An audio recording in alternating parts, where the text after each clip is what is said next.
আসসালামু আলাইকুম সুপ্রিয় দর্শক, আশা করি মহান আল্লাহর রহমতে আপনারা সবাই ভালো আছেন। আজকের ভিডিওতে আমি আলোচনা করব জারাওয়ান হাইব্রিড ঘাস সম্পর্কে। আজকের ভিডিও থেকে আপনারা জানতে পারবেন একজন খামারিকে কেন জারাওয়ান হাইব্রিড ঘাসই চাষ করা উচিত এবং এই জারাওয়ান হাইব্রিড ঘাসের উপকারিতা কী কী। সেক্ষেত্রে সম্পূর্ণ ভিডিওটি ধৈর্য ধরে আমাদের সাথে থাকতে হবে। তো প্রথমে চলুন, আমাদের ইকরা শপ একটি প্রতিষ্ঠান এবং এই প্রতিষ্ঠানে কী কী পণ্য আপনারা পাচ্ছেন।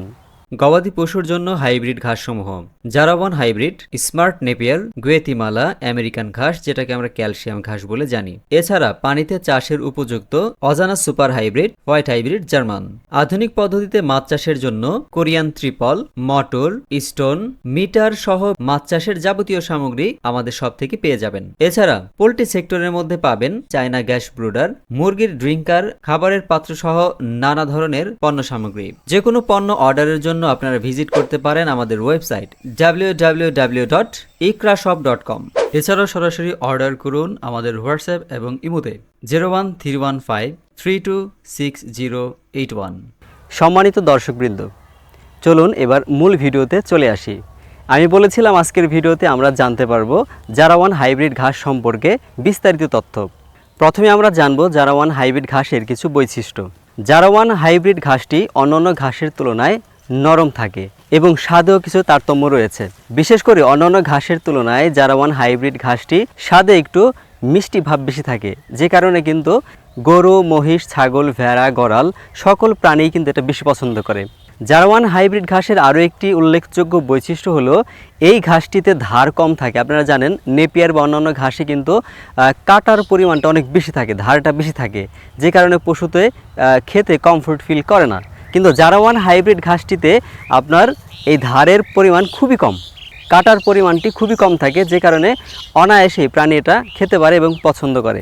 জারাওয়ান হাইব্রিড ঘাসটি অন্যান্য ঘাসের চাইতে একটু বেশি নরম থাকে, কারণ আপনারা জানেন অন্যান্য ঘাসগুলো দ্রুত শক্ত হয়ে যায়, কিন্তু জারাওয়ান হাইব্রিড ঘাস অনেক দিন পর্যন্ত জমিতে রেখে আপনারা কিন্তু কেটে কেটে ধীরে ধীরে খাওয়াতে পারবেন। এজন্য জারাওয়ান হাইব্রিড ঘাসটি খামারিদের ক্ষেত্রে অন্যতম পছন্দের একটি ঘাস।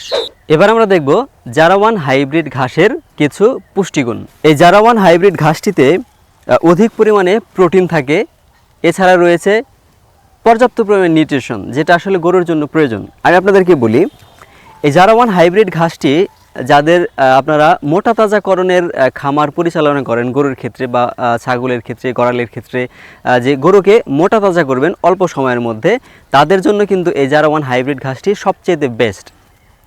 কারণ এটার মধ্যে যে পরিমাণ প্রোটিন থাকে, এই প্রোটিনটা গবাদি পশুর ফ্যাটেনিংয়ের ক্ষেত্রে অর্থাৎ মোটা তাজাকরণের ক্ষেত্রে অনেক বেশি সাহায্য করে থাকে।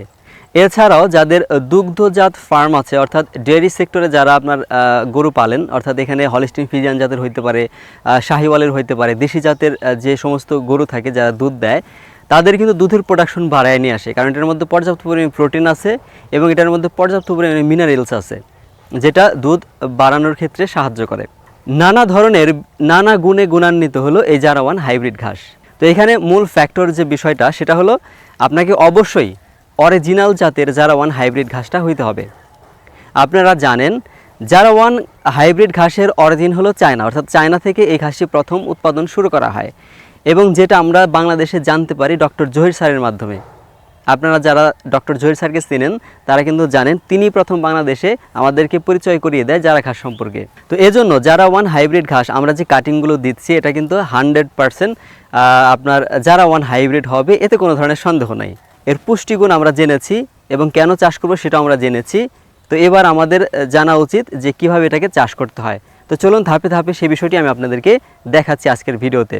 প্রথমত আপনারা মনে করবেন এই জারাওয়ান হাইব্রিড ঘাসের কাটিংগুলোকে সুন্দরভাবে কেটে যখন আমরা বস্তাবন্দি করে আপনাদের কাছে পাঠিয়ে দেব, এটা প্রথমে যদি গরমের সিজন হয় তাহলে জাস্ট কাটিংটা হাতে পাওয়ার পরে একটা রাত শুধু পানি দিয়ে একটু ভিজিয়ে রাখবেন, বস্তার মধ্যে পানি ঢেলে কাটিংগুলোকে ভিজিয়ে রাখবেন, পরের দিন আপনি জমিতে রোপণ করে জাস্ট পানি সেচ দিয়ে দিতে পারবেন। আর যদি শীতের মৌসুম হয় তখন এই ঘাসটাকে 3 থেকে 4 দিন বা 4-5 দিন জাগে রাখতে হয়। জাগে রেখে প্রথমে চারাটাকে বের করে তারপরে কিন্তু আপনাকে জমিতে রোপণ করতে হবে। চলুন এবার আমরা দেখব রোপণের পদ্ধতিটা। প্রথমে জমিটাকে ভালো করে চাষ করে নিতে হবে এবং চাষ করার সময় পর্যাপ্ত পরিমাণে চেষ্টা করবেন এখানে গোবরের সার ব্যবহার করার জন্য এবং প্রতি শতাংশে 1 কেজি পরিমাণে ডিএপি সার ব্যবহার করতে হয়, আর অন্য কোনো সার আপাতত প্রয়োজন হয় না। এবং ঘাস রোপণের পদ্ধতি হলো 2 ফিট অন্তর অন্তর একসাথে 2টি অথবা 3টি করে কাটিং আপনারা দিতে পারেন, তবে 2টা কাটিং দিলেই যথেষ্ট। জমিতে কাটিং রোপণের পরে এখানে পানি সেচ দিতে হবে, আর আগাছা পরিষ্কার করে আগাছা মুক্ত রাখাটাও জরুরি, কারণ আগাছা যদি হয়ে যায় তাহলে কিন্তু ঘাসের পর্যাপ্ত পুষ্টিটা পাবে না। যখন ঘাসটির বয়স 15 থেকে 20 দিন বা আধা হাত বা 4-5টা পাতা যখন চলে আসবে, তখন আপনাকে প্রতি শতাংশে 1 কেজি পরিমাণে ইউরিয়া সার দিয়ে দিতে হয় এবং নিয়মিত পানি সেচ দিতে হয়। এবং যখন ঘাসের বয়সটা আপনার 2 মাস চলে যাবে তখন কিন্তু আপনি কাটার উপযুক্ত হয়ে যাবে, গরুকে কেটে কেটে তখন খাওয়াতে পারবেন। সম্মানিত দর্শক, আশা করি জারা ঘাস সম্পর্কে আপনাদের একটি সম্মুখ ধারণা চলে আসছে। এই জারা 1 হাইব্রিড ঘাসটি কেন আমরা রোপণ করব, খামারিরা কেন আমরা চাষ করব, সে বিষয়টি আপনারা সুন্দরভাবে বুঝতে পেরেছেন। এবং জারা 1 হাইব্রিড ঘাসের কাটিং এছাড়াও অন্যান্য যে ঘাসের কাটিংগুলো আমাদের কাছে আছে, সেটা পানির যে কোনো জাতীয় ঘাস, পানির মধ্যে 2টা জাত হয়, অজানা সুপার হাইব্রিড ঘাস, হোয়াইট হাইব্রিড জার্মান ঘাস।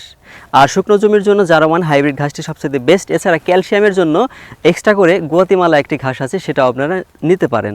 তো যে কোনো ধরনের ঘাসের জন্য আপনারা কিন্তু আমাদের স্ক্রিনে দেওয়া নম্বরটিতে যোগাযোগ করলেই সারা বাংলাদেশের যে কোনো জেলাতে খুব সহজেই এই ঘাসের কাটিং আপনারা পেয়ে যাবেন। তো আজকের মতো ভিডিও এখানেই শেষ করব, দেখা হবে পরবর্তী কোনো একটি ভিডিওতে। সে পর্যন্ত সবাই ভালো থাকুন, সুস্থ থাকুন। আল্লাহ হাফেজ। আসসালামু আলাইকুম ওয়া রাহমাতুল্লাহি ওয়া বারাকাতুহু।